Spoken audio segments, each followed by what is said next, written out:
Thank you, Speaker. I arise this evening on adjournment to talk about one of my favourite subjects, which is rowing.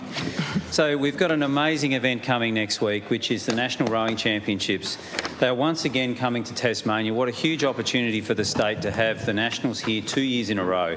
And what an event it was last year. A magnificent event, and I would add that it actually had record entries, a record number of entries. It was the biggest Nationals ever in Australia. And this year, I'm pleased to say that this year will be even bigger. So last year there were 1,700 entries, and this year there will be 1,800 entries. What a magnificent regatta for Tasmania to be hosting. That includes 138 events, 5,700 seats in those races, and 2,100 athletes. It is a magnificent economic boom for the north of Tasmania. When we have Nationals in Tasmania, whether that be a Masters Nationals or a Nationals like a Junior and Senior Nationals like we're seeing next week, just about every accommodation place across the north of the state, from Launceston through to probably about Ulverston or Penguin, is completely booked out. And the thing about these athletes is quite often, especially the younger athletes, they'll bring their whole families and they'll stay a whole week. And they eat a lot, and they get hire cars and so on. It's also a big testament to the ability of Tasmanian shipping to get the number of boat trailers across to Tasmania. This is a magnificent venue. Lake Barrington International Rowing Course was first established, and I think it started construction in about '86, and then of course we had the World Championships. The only World Championships for rowing ever held in Australia was held in Tasmania in 1990. I know, I was there, I was a boat holder. I gave water to the internationals as they went to collect their medals. Now, the thing about Lake Barrington is it is a massive economic boom for the state, and it is a venue that we should be proud of. However, I would also add the caveat that it is coming to the end of its life in terms of some of its infrastructure. There are some major infrastructure challenges that need to be addressed, and these aren't just the nice-to-haves or gold plating. This is the essentials. Things like the electrical system is well beyond and not up to date, well beyond its life and not up to date. That needs renewals.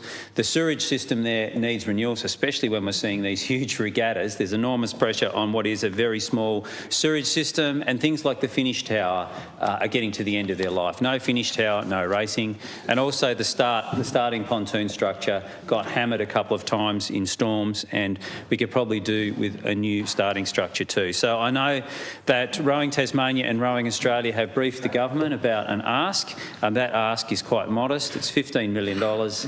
And that doesn't have to be in one particular budget. I think that this is something that the state should fund because of the economic growth, the economic boom every time that Rowing Nationals is in Tasmania. I think the economic impact is something like $10 million, so less than 2 Nationals, and you've already got payback in economic terms. But this is also, it's a massive venue for Tasmanian rowing. The majority of the regattas are held there. We've had school rowing. We've just had the head of the river last weekend on top of a Nationals venue, and I would have to say, without any bias at all, that the Lake Barrington is the best rowing course in Australia. It is fair.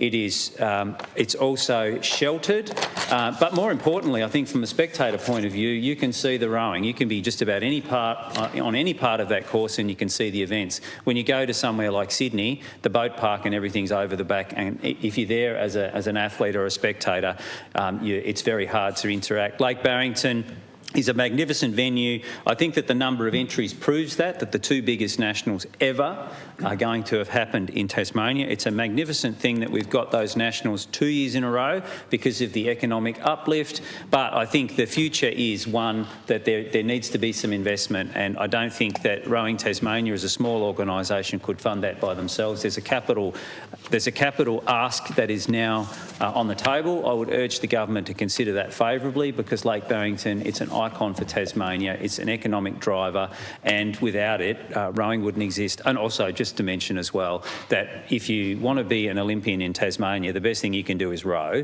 because the number of Olympians that have come out of rowing is far in excess of any other sport in Tasmania. That has been the impact of Lake Barrington, and that has been the impact of organisations and volunteers involved with Rowing Tasmania.